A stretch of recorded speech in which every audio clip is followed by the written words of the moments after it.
Hey everyone, Ryan here, and in today's video I'm going to show you how I did the background and lightning effects for this Korra image.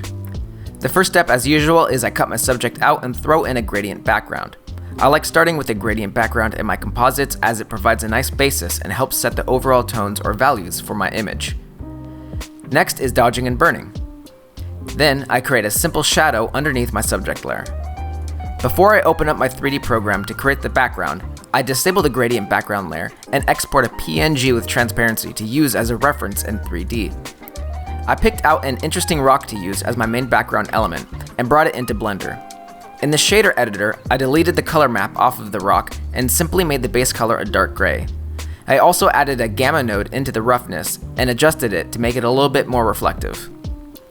Next, I added in a 3D camera, enabled the background image in the camera settings, and imported my subject cutout that I exported out of Photoshop. It's important here to make sure the aspect ratio of your Blender project matches the aspect ratio of your Photoshop document. And it's also a good idea to set the focal length of your 3D camera in Blender to the same as what you shot it as to match as best as possible.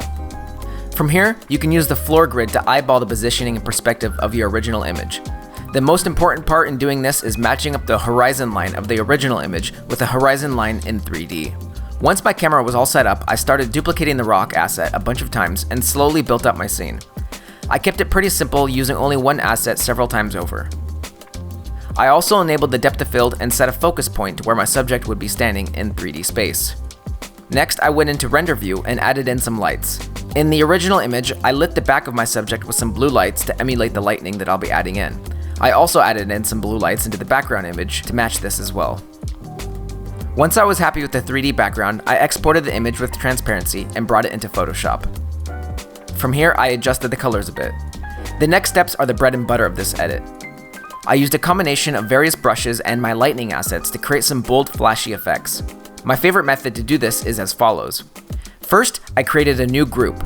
Inside of that group, I created a solid layer filled with black. Above that solid layer, I created a gradient map adjustment layer. For the colors, I set the far left color to black, the far right color to white, and added a nice bold blue color in between, adjusting as needed.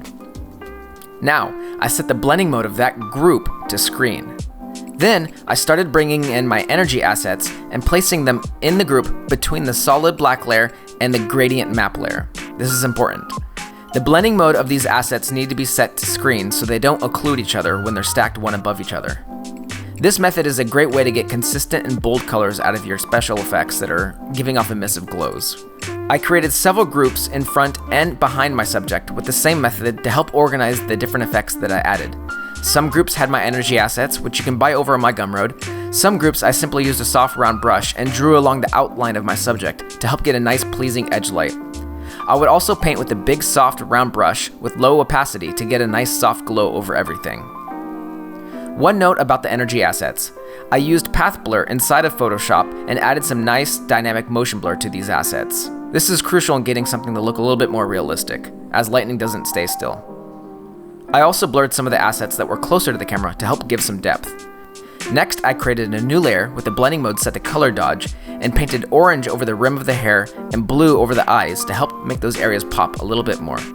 Finally, I did my usual post-production process of sharpening, adding chromatic aberration, and color toning inside of Camera Raw. Here's the before, and this is the final edit. Guys, if you like this video, maybe give it a thumbs up. And if you have any questions about what I did in this video, just let me know in the comments below and I'll get to it as soon as I can. If you want to see more content like this in the future, consider subscribing. And until next time, stay creative.